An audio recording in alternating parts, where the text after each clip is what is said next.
What's up, YouTube? We're looking at a home where we had a hard time finding the air filter for the furnace. Couldn't find it anywhere. Checked behind all the registers inside where all the cold air returns are. Then we came here and looked all over the furnace and it was hard to find. I'll cut to the chase real quick and then I'll backtrack and give more info.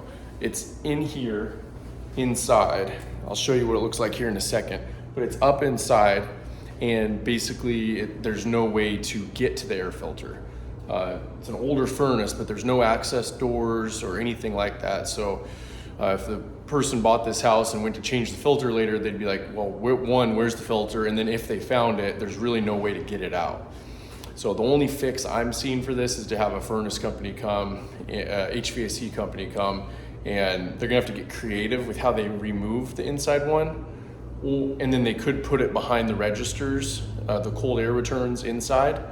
And then the other thing would be that they could just, if they're good with sheet metal and they have all that stuff, they could cut in and put an access door in here and then put one filter in at this location. Otherwise, so that's the moral of the story here, but we're in a 2-level home. I'll show you here, there's a cold air return inside, right here. So there's one cold air return right here in the ceiling downstairs. And then there's I'll get away from the loud machine here. There's a return upstairs on the second story as well. And so if you're gonna do filters at the returns, of course you wanna have one at any return so that it's filtering that air before it comes back. And then you have to make sure that those filters, 2 or 3, however many returns you have, you gotta make sure that you change those at the same time or change them regularly. If you have one at the air handler, then you can get away with just having one.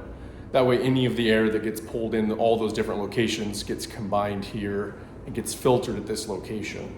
I'm gonna show the camera now what I'm seeing inside. It's a little dark, but I'm getting a flashlight out. So right up here inside, you can see kind of the pleated reflective, that's a metal, like a washable filter up there. And you can see it on both sides. And it looks like it's designed to slide out the front of the air handler in this area, but there's an exhaust flue pipe there, and there's just no way to get to it. So something to keep in mind. If you're buying a house, it's good to look around and just see. This isn't a real common thing, but it's good to look around and see, where the air filters are and how you're gonna get to them when you need to change them.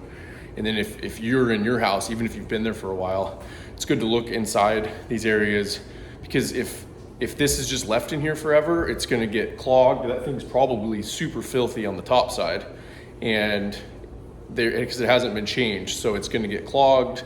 It's gonna become much harder for the furnace, for the fan to actually draw air through, and it's just gonna get really gummed up with nasty stuff. So that's the only thing I want to go over on this one. Have a great day.